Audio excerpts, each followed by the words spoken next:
Bôi mù kia nào uất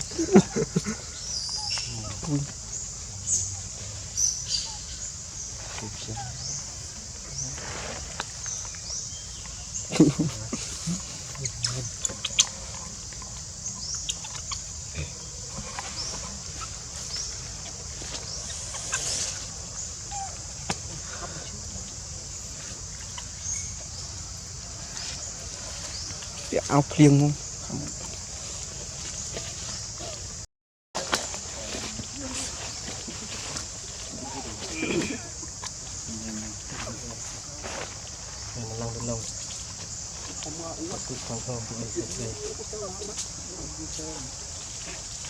bắt mình xuôn rồi từ từ tháng này tụi khác đấy nhá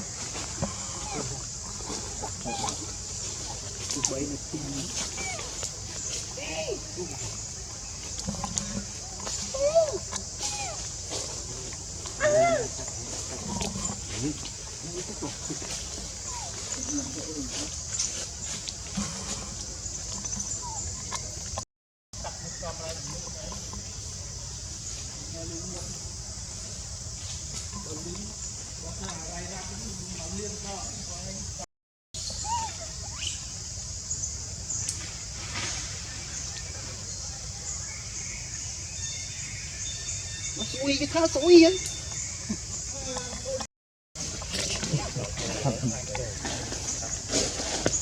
khá xui hả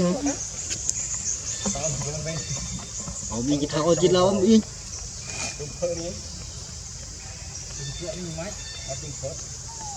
chụp đây đó cái thao oi lâu á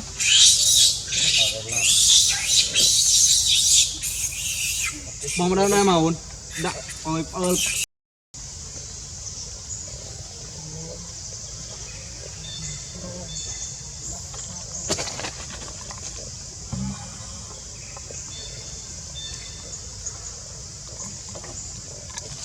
Hãy subscribe cho kênh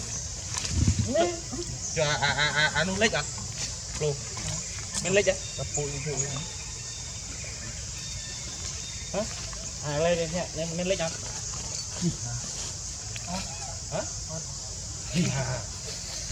để không bỏ lỡ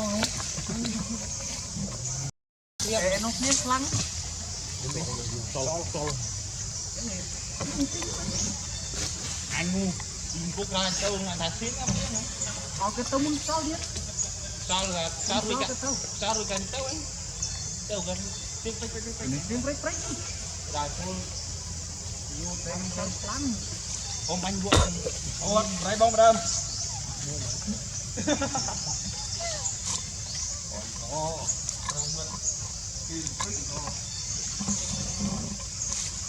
ô một lần trà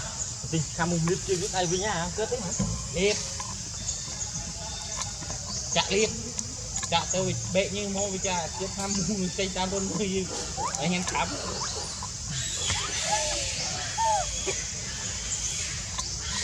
rồi dạ quay là không buồn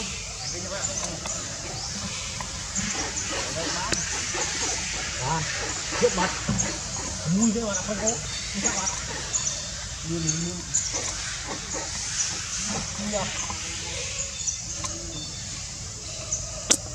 Giờ dây một con ba con tôi nhớ bao giấy luôn. Mua có to luôn.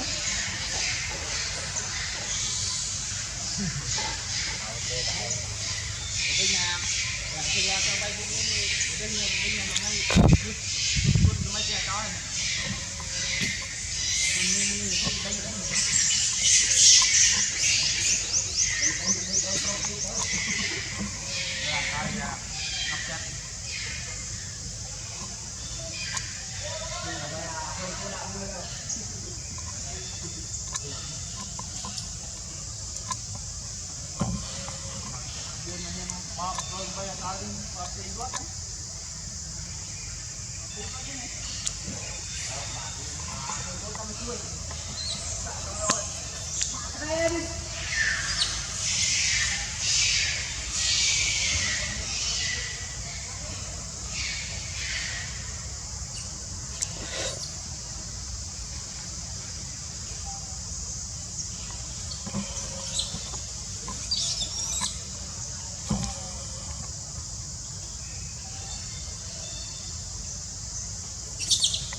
นี่ชอบนี่เลยสามีเวลาตั้งจัดหา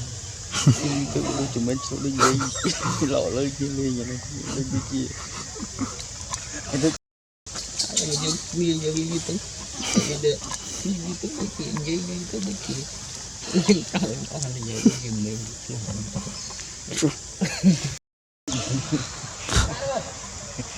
ก็ใจเคยคิดจะพาจะได้เศร้าอยู่